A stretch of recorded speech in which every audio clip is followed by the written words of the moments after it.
Queridos, vamos ficar de pé com a palavra do Senhor nas mãos, vamos ler novamente o texto de João 4, do 43 até o 54, o nosso último trecho do Evangelho de João no capítulo 4, para nós então encerrarmos esse capítulo.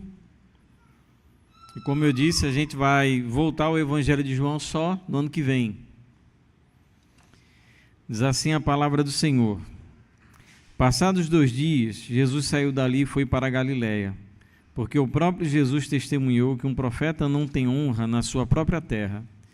Assim, quando chegou a Galiléia, os galileus o receberam, porque viram todas as coisas que Jesus tinha feito em Jerusalém, por ocasião da festa a qual eles também tinham comparecido. Jesus foi outra vez a Caná da Galiléia, onde tinha transformado água em vinho, e havia ali um oficial do rei cujo filho estava doente em Cafarnaum. Quando ouviu dizer que Jesus tinha vindo da Judéia para a Galiléia, foi até ele e pediu-lhe que fosse curar o seu filho que estava morrendo. Então Jesus lhe disse: Se vocês não virem sinais e prodígios, de modo nenhum crerão. O oficial pediu mais uma vez: Senhor, venha antes que o meu filho morra. Jesus respondeu: Vá, o seu filho vai viver. O homem creu na palavra de Jesus e partiu. Quando já estava a caminho, os seus servos vieram ao encontro dele, anunciando-lhe que o seu filho estava vivo. Então perguntou a que horas o seu filho havia se sentido melhor. Informaram: Ontem, à 1h da tarde, a febre o deixou. Com isso, o pai reconheceu que aquela era precisamente a hora em que Jesus tinha dito a ele: O seu filho vai viver. E ele e toda a sua casa creram. Este foi o segundo sinal que Jesus fez depois de ir da Judéia para a Galiléia. Deus, que o Senhor, nessa manhã, de alguma maneira, Senhor, fale ao nosso coração por meio dessa palavra, que ela sirva para a nossa edificação, para o nosso crescimento, que ela seja para nós desafiadora, animadora, transformadora. É a nossa oração nessa manhã em nome de Jesus. Amém? Podem sentar. Queridos, nós temos estudado o Evangelho de João. Hoje é a nossa 18ª mensagem no Evangelho de João. Nós começamos antes do capítulo 1. A nossa primeira mensagem foi uma introdução ao Evangelho de João, com base no propósito do livro.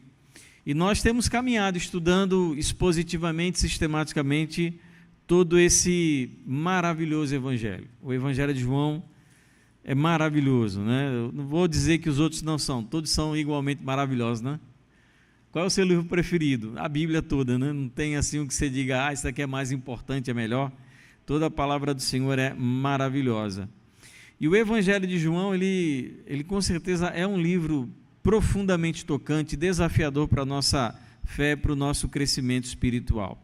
E é interessante esse trecho do Evangelho de João, porque ele está fechando um ciclo, que começou lá no capítulo 2. Aonde começa o capítulo 2? Em Caná da Galiléia, o primeiro milagre de Jesus. Aonde termina o capítulo 4? Em Caná da Galiléia, com o segundo milagre de Jesus realizado naquele lugar. Então a gente percebe a maneira muito cuidadosa de João escrever o seu evangelho, para não deixar a ponta solta, para não deixar as coisas sem esclarecimento. João, ele segue um plano bem claro, e lembrando sobre o propósito do Evangelho de João, apresentar Jesus como o Filho de Deus, como Cristo, e para que as pessoas crendo nele tenham vida no seu nome. E o Evangelho de João, então, ele vai trabalhar com uma série de discursos, de encontros e de sinais. Então, o que nós chamamos de milagre, João ele chama de sinal, porque o propósito do sinal é apontar para Jesus. Então, por isso que nós encontramos de maneira muito corriqueira dentro do Evangelho de João a palavra sinal no que diz respeito a esses atos sobrenaturais de Jesus, porque eles têm como propósito apresentar, mostrar, provar para quem lê que Jesus de fato é o Filho de Deus.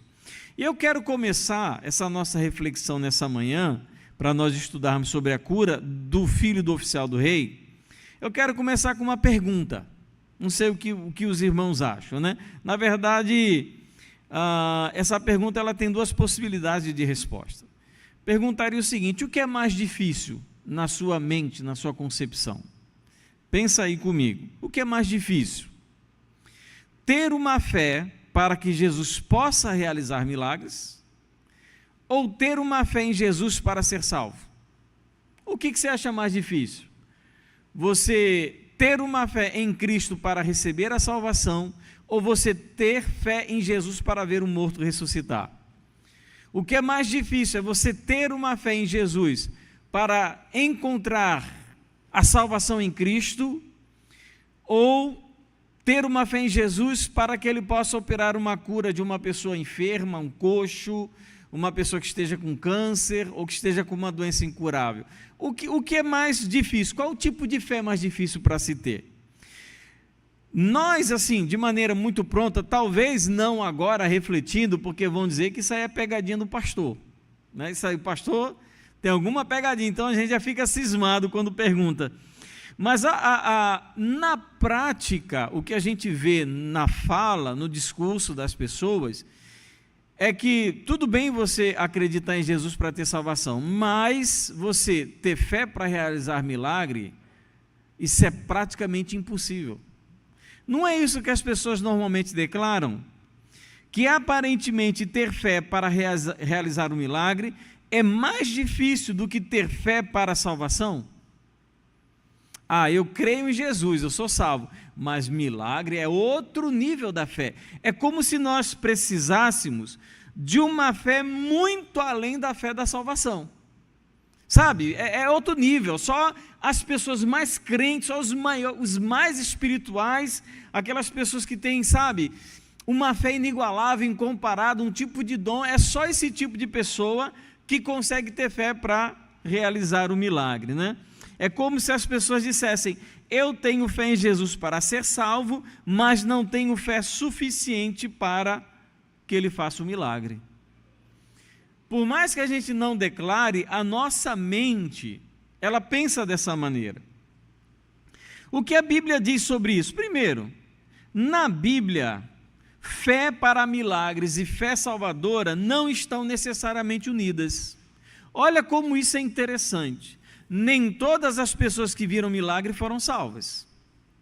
Nem todas as pessoas que operaram milagre, de fato, eram salvas. Então, primeiro, a Bíblia não diz que toda aquela pessoa que tem fé para receber cura, tem fé para ser salva. Prepare o seu coração, então, para João capítulo 5. João capítulo 5, ele vai tratar acerca de uma cura dentro desse exato aspecto. Uma pessoa que teve cura, teve fé para receber uma cura, mas ela não teve fé em Jesus para a salvação. Então a Bíblia, ela não relaciona fé para milagre e fé para salvação. A pessoa pode ter fé para realizar um milagre e necessariamente não ter fé salvadora. Olha como isso é interessante. Eu lhe pergunto, aqueles leprosos 10 que pediram a Jesus para serem curados, quantos foram curados dos 10? Os 10. Quantos voltaram para agradecer? Só um. Tem texto que diz 2 também, né? Mas eu estou pensando naquele texto dos 10 leprosos. Então, só um voltou. Aqueles 10, todos eles tiveram fé para a cura, mas só de fato um se identificou com Cristo como Salvador. E então, primeiro, na Bíblia, fé em milagres e fé salvadora não estão necessariamente unidas. Então, nem todo mundo que recebe milagre e faz milagre é de fato salvo em Jesus. Na Bíblia, segundo o apontamento aqui, nem todos os que experimentaram milagres de fato tinham fé salvadora. Judas, ele foi enviado para realizar milagres, vocês lembram disso? Judas Iscariotes, e ele não era salvo. Alguns milagres, isso é interessante notar dentro do Evangelho, dos Evangelhos da história de Jesus, alguns milagres, inclusive, foram realizados sem a pessoa ter fé nenhuma. É curioso, porque em algumas situações Jesus pergunta se a pessoa tem fé. Em outras, Jesus pergunta o quê? Você quer ser curado? Ele não pergunta se a pessoa tem fé para ser curado. Ele pergunta se a pessoa quer ser curada. Estão entendendo? Vou fazer aqui uma pergunta para vocês entenderem. Qual vocês acham que é o maior milagre da Bíblia? Pelo menos quando a gente lembra, ressurreição de Lázaro. Quem teve fé para Lázaro ser curado? Fora Jesus? Ninguém. Lázaro com certeza não teve. As irmãs de Lázaro claramente não tiveram fé nenhuma. E ninguém daquela multidão, nem os discípulos tinham fé. Senhor, já tem 4 dias. Quer dizer, ninguém teve fé. Então, milagre, ele não está relacionado, em hipótese alguma, à fé. E nós precisamos lembrar do propósito do Evangelho de João, lá em João capítulo 20, versículo 31, que diz que as pessoas precisam crer que Jesus é o Cristo, Filho de Deus, e crendo tenham vida no seu nome. Então, o objetivo do Evangelho de João não é que as pessoas tenham fé para realizar milagre, é que elas tenham fé para crer de maneira salvadora em Jesus. Esse é o propósito do Evangelho de João. E é assim que João, ele tem apresentado Jesus, através dos seus sinais, através dos seus ensinamentos, e mostrando como as pessoas reagem a essa apresentação, né? Os sinais, eles são realizados para mostrar quem é Jesus e despertar no coração das pessoas uma fé salvadora. Então esse é o propósito, e eu acredito que esse é o objetivo do Evangelho de João, nesse texto de João 4, do 43 ao 54. É apresentar como as pessoas estavam reagindo à pessoa de Jesus quando ele apresentava a sua identidade por intermédio dos seus sinais. E nós encontramos aqui Jesus, ele retornando para Galileia. Vocês lembram em João capítulo 3, né, lá o encontro de Jesus com Nicodemos. Então ele decide em João capítulo 4 atravessar a terra da Samaria, e nós temos o encontro de Jesus com a mulher samaritana. Nesse encontro de Jesus com a mulher samaritana, nós podemos chamar a atenção para 3 fatos muito notáveis. Primeiro, que entre os samaritanos, Jesus ele não realizou nenhum sinal. Ponto. Quem foi curado em Samaria? Ninguém. Quantos pães foram multiplicados em Samaria? Nenhum. Que mar foi acalmado na Samaria? Nenhum mar foi acalmado. Jesus fez fazer chover? Não fez. Ou seja, na terra de Samaria não houve a apresentação de nenhum sinal. Nenhum. A primeira coisa que chama atenção, a segunda, é que mesmo Jesus não tendo apresentado nenhum sinal sobrenatural, ainda assim as pessoas reagiram com fé. Eles creram. Termina assim o texto que nós lemos lá no Evangelho de João, capítulo 4, versículo 42. Os samaritanos, muitos samaritanos, vieram a crer, mesmo que Jesus não tivesse realizado nenhum sinal. E terceira afirmação importante aqui, terceiro fato notável, é que os galileus, aí a gente entra nesse texto que nós lemos, eles recebem bem a Jesus, porque eles viram os milagres que ele realizou em Jerusalém. Lembra, em João capítulo 2, Jesus ele realiza uma série de sinais durante a festa da Páscoa. Ele sai de Caná, vai para a Judéia, para Jerusalém, para a festa da Páscoa. E na festa da Páscoa ele tem a chamada purificação do templo, e o texto diz que ele fez muitos sinais naquela ocasião. Alguns galileus da região de Caná, daquela região da Galileia, estavam presentes nessa Páscoa e viram os sinais que Jesus realizou. E enquanto Jesus ele ia para a Galileia, passando por Samaria e se demorando, lembra, 2 dias, esses galileus eles retornaram para a sua terra e compartilharam com seus conterrâneos tudo aquilo que Jesus ele tinha feito. E isso provocou um maravilhamento, um despertamento de interesse acerca dessa figura Jesus Cristo. Mas os galileus, eles não estavam preparados e eles não estavam dispostos a reconhecer a Jesus como de fato ele era, como Messias, como Salvador do mundo, assim como os samaritanos reconheceram.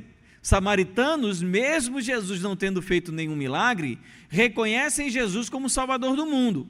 Os galileus, eles recebem bem a Jesus, eles se interessam por Jesus, não por ser ele quem ele é ou quem ele está declarando ser. Jesus é recebido de braços abertos na região da Galileia por conta dos sinais ou dos milagres que ele está fazendo. Inclusive, quando Jesus ele repreende os galileus, a expressão que ele usa é: vocês precisam ver sinais e milagres. E essa palavra milagre, João recebe para chamar a atenção da incredulidade dos galileus.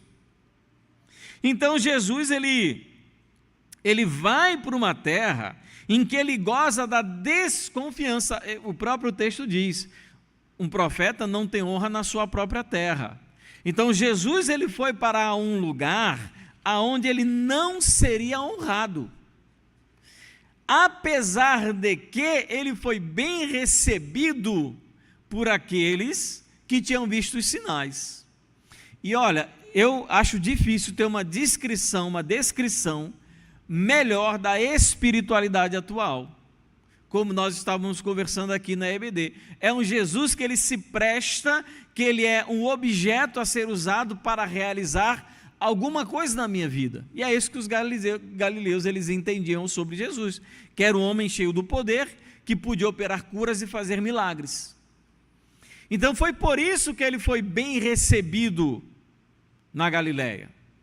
Talvez seja por isso que Jesus é bem recebido em tantas igrejas, porque ele é o milagreiro, ele é o resolvedor de problemas, é aquele que faz as coisas acontecerem, é aquele que torna a nossa vida potencialmente melhor em aspectos emocionais, financeiros, pessoais. Então esse Jesus é muito fácil de receber.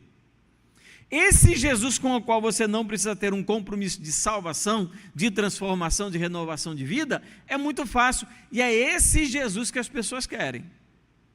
Por isso que eu estou falando para os irmãos, é mais fácil ter fé para operar o milagre do que ter fé para receber Cristo como Salvador.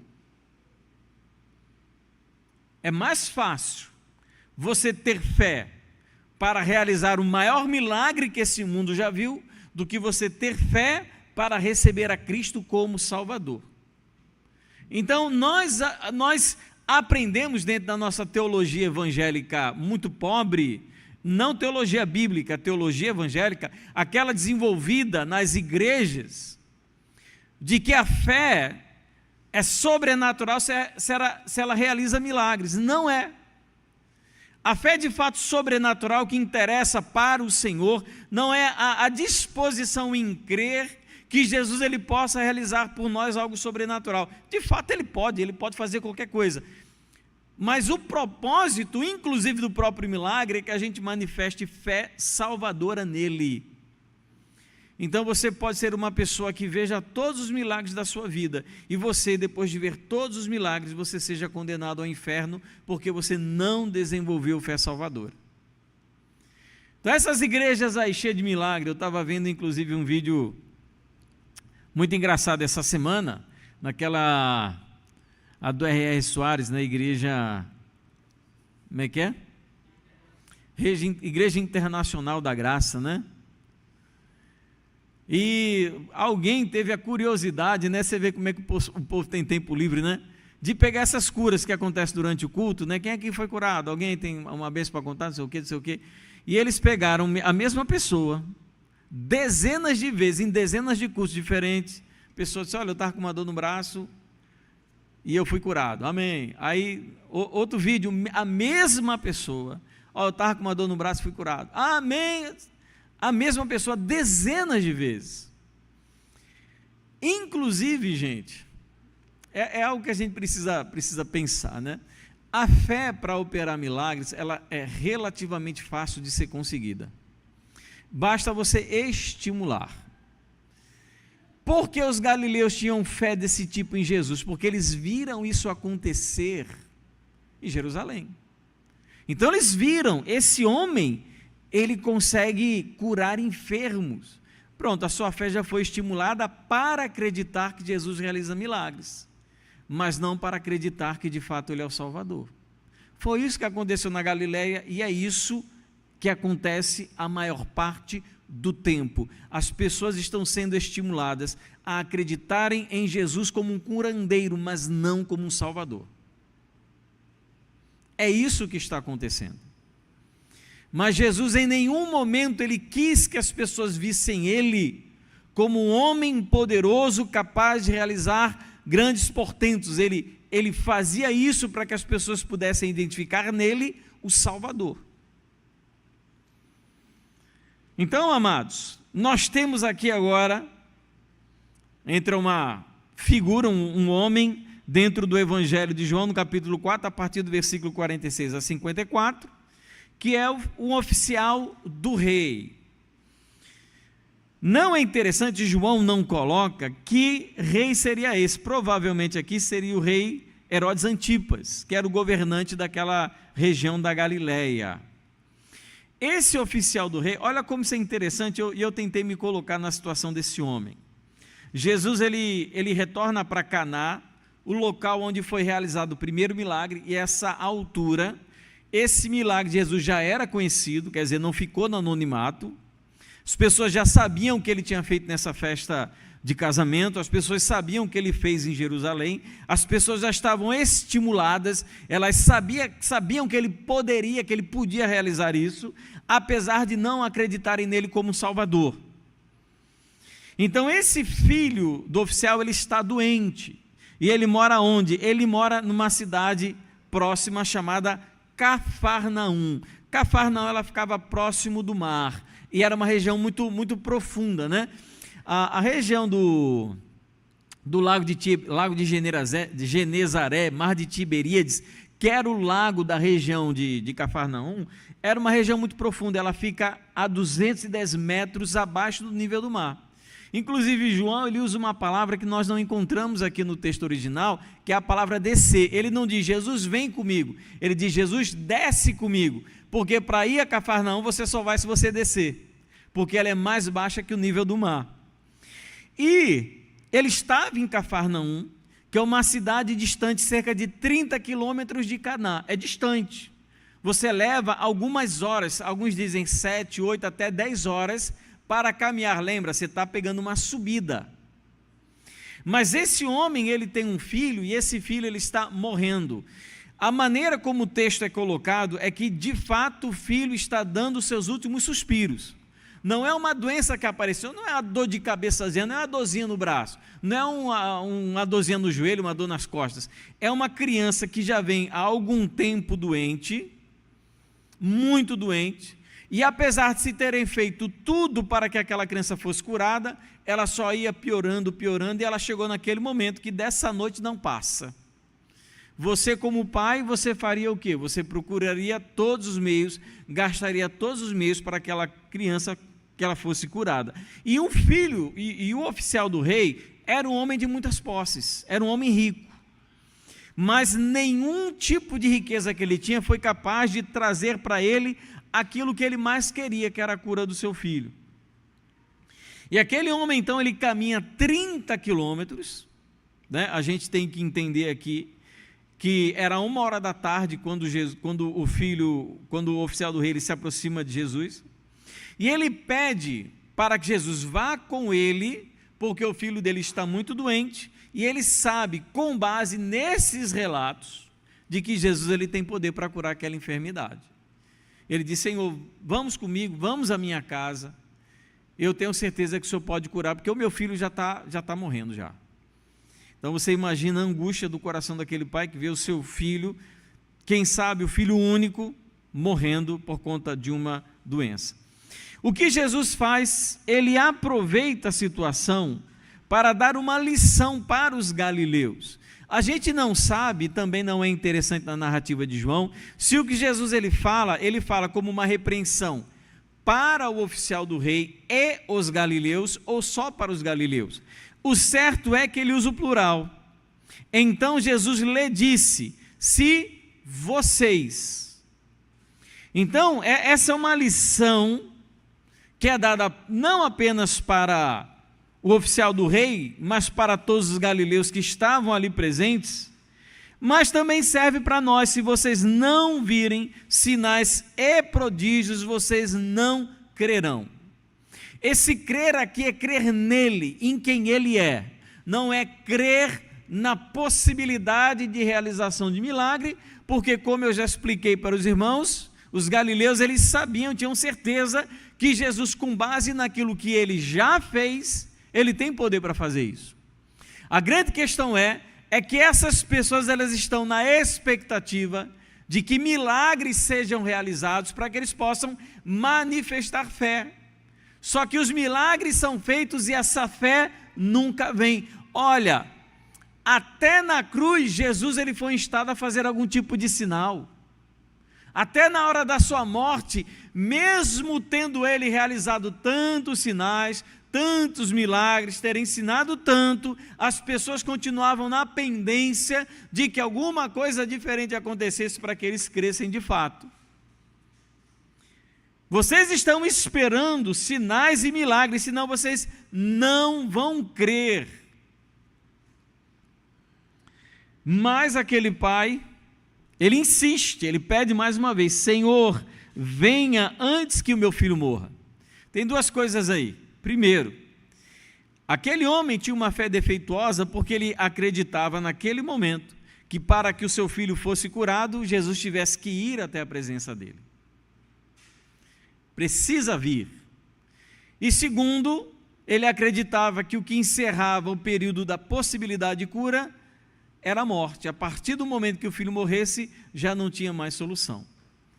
Ele não, de fato, aquele homem não sabe quem é Jesus. O que é surpreendente é a resposta de Jesus: vá, o seu filho vai viver. Jesus, ele não se dispõe a ir com o oficial do rei.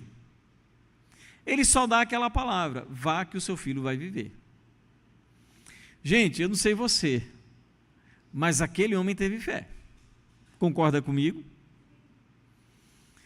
Antes ele estava insistindo que Jesus se deslocasse lá de Caná, andasse com ele 30 quilômetros, talvez numa carruagem, algum tipo de montaria, e chegando na cidade de Cafarnaum, curasse o seu filho. E Jesus disse só uma palavra: vá porque ele vai viver. Gente, Jesus é maravilhoso. Ele não precisou ir. É muito interessante isso no relato da maneira como Jesus, ele tratava as pessoas e realizava as suas curas. Algumas curas ele realiza impondo as mãos, outro ele toca, outro ele faz lama e coloca nos olhos, outro ele declara, a outros ele questiona se a pessoa tem fé, a outros ele questiona se a pessoa quer ser curada. Não existe um método, um modelo, uma metodologia cristológica de operar a cura. Ele faz da maneira como ele quer. E essa maneira aqui é a mesma maneira do servo do centurião. Lembra, o servo do centurião disse: olha, eu não tenho autoridade para que entres em minha casa, mas dize uma palavra e ele será salvo. É esse mesmo tipo de fé, porque ele creu quando Jesus disse: vá que o teu filho vai viver. Ele creu que de fato Jesus não precisava mais ir até aquele lugar. Isso é manifestação de fé. Isso de fato é manifestação de fé. O que aconteceu? O homem creu na palavra de Jesus e partiu. Existem algumas questões um pouco complicadas em tratando de geografia, porque sendo 13h e uma distância de 7 a 8 horas, seria muito difícil que aquele homem partisse ao entardecer para a sua terra. Era muito perigoso você viajar de noite. O que pode ter acontecido é que ele esperou o dia seguinte para descer a Cafarnaum, o que para mim é ter mais fé ainda, porque ele disse: olha, eu não preciso me apressar, porque o meu filho já foi curado. E quando ele está se dirigindo à casa, ele encontra os seus servos, e esses servos vão dar a ele a boa nova: olha, o seu filho foi curado, ele já está bem. E ele questiona: que horas foi isso? Ele diz: 13h, que era exatamente a hora em que Jesus ele declarou a cura para aquela criança.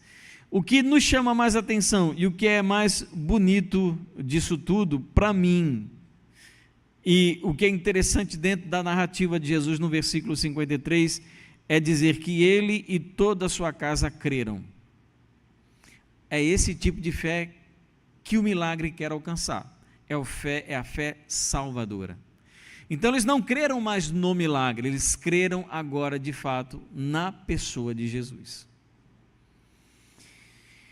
Eu quero, com base, queridos, nessa reflexão, fazer 3 aplicações. Primeiro, esse texto ele faz um contraste entre Samaria, que não recebeu sinal nenhum de Jesus, e a Galileia, que recebeu bem a Jesus por causa dos sinais que ele realizou. Segundo o que nós lemos João capítulo 2, 13 a 25. Nem sempre a fé para receber uma cura é uma fé para salvar. Nem sempre alguém que é curado é salvo. Alguns tipos de fé, queridos, de algumas pessoas, elas precisam ser constantemente alimentadas por milagres, como se Jesus ele tivesse a obrigação de estar babando, né? O Deus Mãe precisa estar babando, né? Vou usar a expressão, não foi eu que cunhei, essa expressão foi Ed Renekiewicz, na sua infeliz reflexão, dizendo que Deus é o Deus Mãe, como se Jesus ele tivesse que estar constantemente babando, adulando, protegendo, né? Aquele eterno crente bebê espiritual. Então tem pessoas que são movidas dessa maneira. Se alguma coisa não sai da maneira como queriam, se não acontece como esperavam, se não é no momento que desejavam, então as pessoas começam a manifestar incredulidade. E a incredulidade, o pior de tudo, não é incredulidade no que diz respeito de Jesus poder ou não poder fazer alguma coisa, mas de Jesus ser de fato quem ele diz que é. Então não é que a pessoa está desacreditando de milagres, é que ela está desacreditando acerca da pessoa de Jesus como Senhor e Salvador. As pessoas ou são estimuladas por bênçãos ou são estimuladas por milagres, mas elas sempre precisam de alguma coisa para continuar crendo.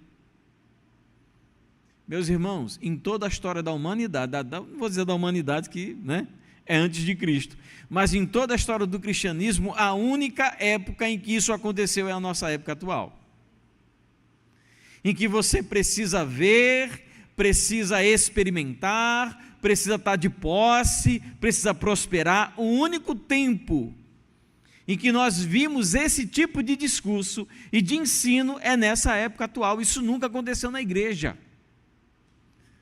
Se você pega a igreja desde o seu surgimento, quando ela foi perseguida, aí quando começou a igreja católica depois do 4º século depois de Cristo, e os crentes sinceros e genuínos eram perseguidos, até a época em que nós encontramos a reforma protestante, continuou a perseguição, e o evangelho começou a se espalhar pelo mundo todo, e a perseguição continuou.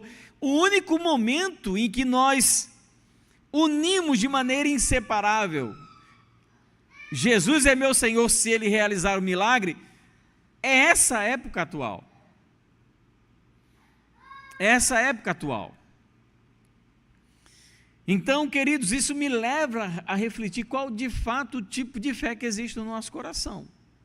Se é a fé em Jesus como Salvador, ou se é a fé em um operador de milagres. Talvez se aparecesse um operador de milagres melhor do que Jesus, a gente se agarrava com ele. Podia ser um Padre Cícero, uma Nossa Senhora, podia ser um Allan Kardec. Se fizesse milagre, a impressão que dá é que a gente se agarrava. A gente se agarra com Jesus por causa da promessa do milagre e não pela salvação. Irmãos, isso é muito complicado e isso não reflete o ensino bíblico nem sobre o milagre e nem sobre Jesus.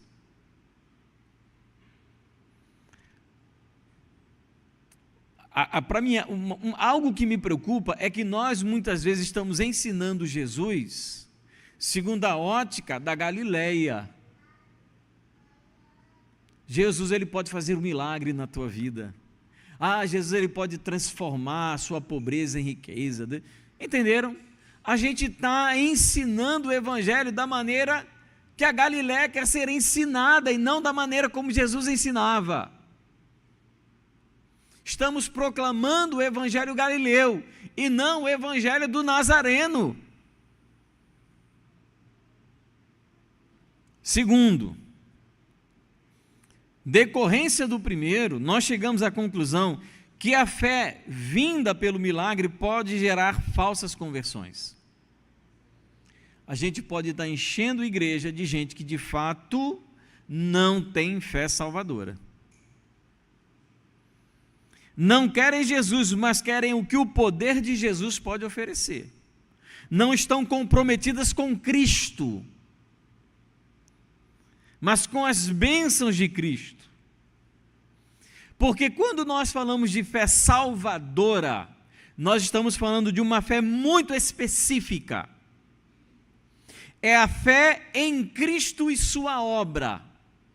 É o fato dele ter encarnado, dele ter morrido por pecadores, para a salvação de pecadores, dele ter ressuscitado e nós agora estamos na expectativa da eternidade.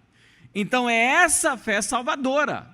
Não é, Jesus é um homem bom, Jesus é um homem poderoso, Jesus ele fez diferença na sociedade, Jesus amava os pobres.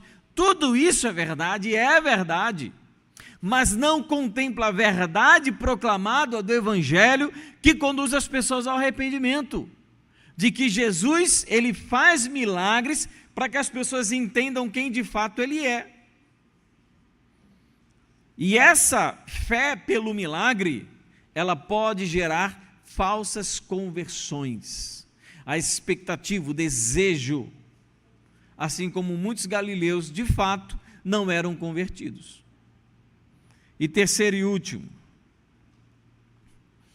o sofrimento daquele pai, ao ver o seu filho morrendo, o levou a procurar Jesus, e com isso toda a família foi conduzida ao Evangelho.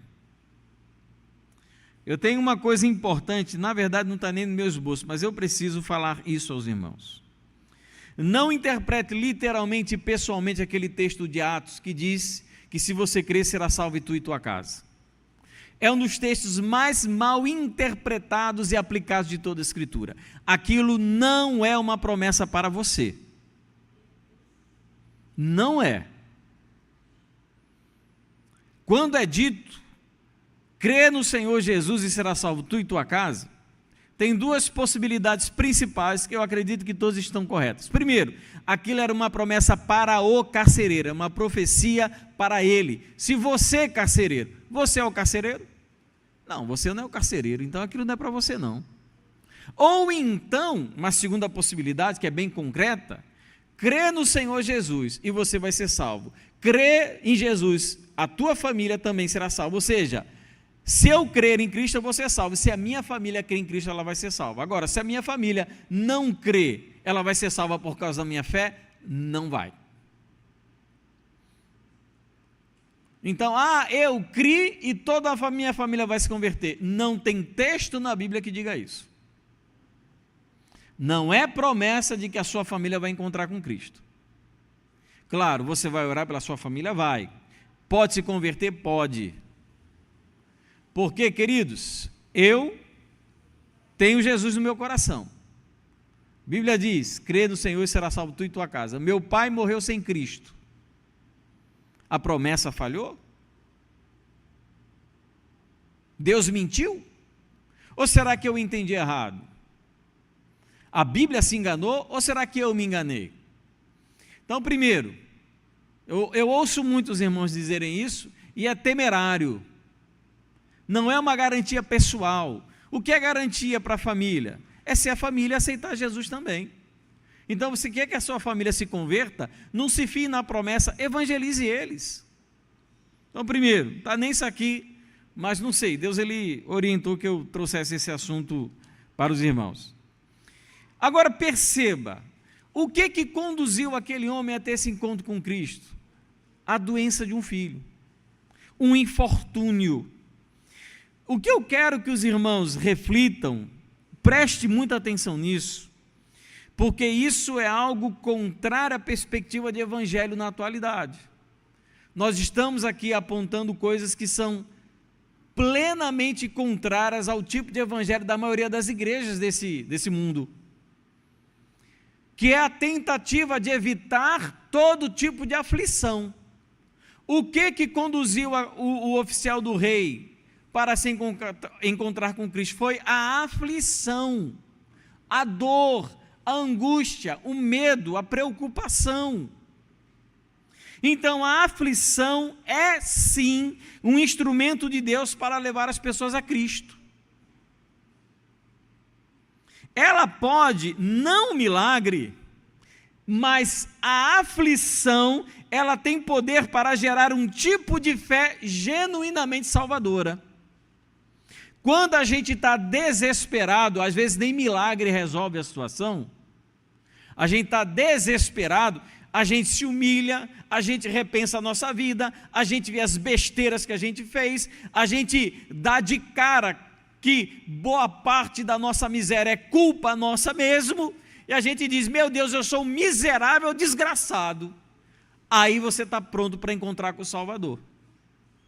Mas enquanto você se acha digno de receber milagre, digno de uma vida melhor, você não está apto para encontrar o caminho da humilhação, para lidar com o seu pecado, para se encontrar-se com você mesmo como pecador. Então a aflição, ela tem poder de gerar em nós um desejo pela salvação. E a nossa promessa de evangelho não é para pessoas desesperadas. A gente está trazendo uma proposta de um evangelho que quer melhorar a vida das pessoas que já estão boas.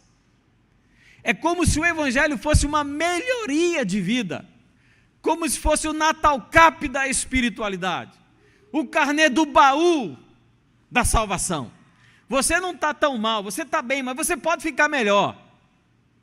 Gente, quão enganoso e diabólico é esse tipo de pregação. Isso não é o evangelho. O evangelho é explicar para mendigos, para leprosos espirituais, para prostitutas espirituais, para gays espirituais, para adúlteros espirituais, quão miserável eles são e quão desesperadamente eles estão do Salvador Jesus.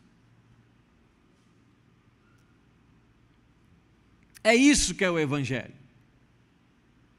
Então nós precisamos, queridos, perceber que a grande maioria das pessoas que foram salvas por Jesus foram em que momentos da sua vida? Foram no momento de dor, foram porque estavam em falta de alguma coisa ou porque estavam em profunda angústia. O que levou Nicodemos a conversar com Jesus?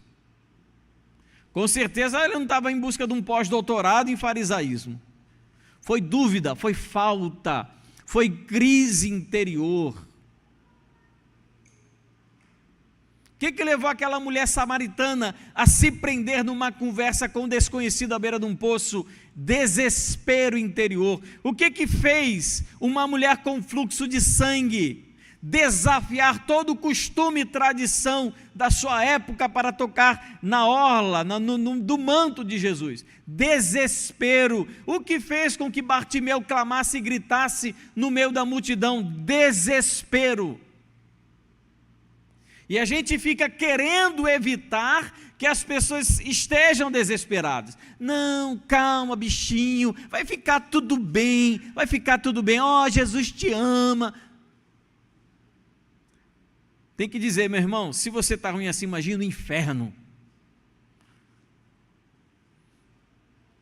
Nós precisamos entender, queridos, e tentar mudar a nossa postura, essa ideia de que o sofrimento é sempre algo desprezível, porque ele amolece o coração, ele trabalha na nossa alma, ele prepara a nossa vida para o encontro com Jesus. É mais fácil você proclamar o evangelho numa Cracolândia do que num palácio de Brasília. As pessoas estão quebradas, quebrantadas, destruídas, estão temerosas, elas querem algo na sua vida, elas sabem quem elas são, elas sabem o que estão fazendo. E é isso que Jesus, amados, quer mostrar, como o desespero de um pai levou toda uma família a crer nele. Então não vamos desprezar, menosprezar o sofrimento das pessoas, como não fosse nada, como não tivesse importância, ou como devessem imediatamente ser superados com afagos carnais, com adulação e bajulação carnal. O que nós precisamos é apresentar para essas pessoas que é o momento certo delas reconhecerem todas as suas misérias, todos os seus pecados e reconhecerem Jesus como Salvador. Interessante. Isso não vem de agora, meus irmãos. Lá em Gênesis capítulo 3, quando Adão e Eva pecaram, veio aquele sentimento de culpa, de miséria interior, de pecado. E a gente diz o que hoje em dia no evangelismo? Não pense assim não. Um pecador pensando que é muito miserável, ele ainda está muito otimista sobre sua situação. Um pecador que acha que vai ser condenado no inferno por conta do que ele fez, ele está sendo otimista, ele merece muito pior. E nós precisamos envolver na vida dessas pessoas que sofrem, para mostrar que o caminho de fato é Jesus como Salvador. Você imagina você chegando, estava lendo essa semana a história de um mártir da igreja, do século, deixa eu ver se eu me lembro, século II depois de Cristo, século I ainda, chamado Romano. Chamado a negar a sua fé, atado a uma estaca, com lenha ao seu redor. E quando instado a abandonar a fé, você diria o que para ele? Não vai acontecer nada com você não, Romano. Pode ficar de boa, tranquilo aí, olha, Deus é contigo, viu? Ele vai dar livramento. Uhul! Declare! E aquele homem morreu por causa da sua fé. Queimado. Nós precisamos parar com um tipo de evangelho medíocre, pobre, e proclamar de fato que Jesus é o Senhor e Salvador das pessoas que de fato entendem que são pecadoras e carecem de salvação. Feche seus olhos, vamos orar ao Senhor.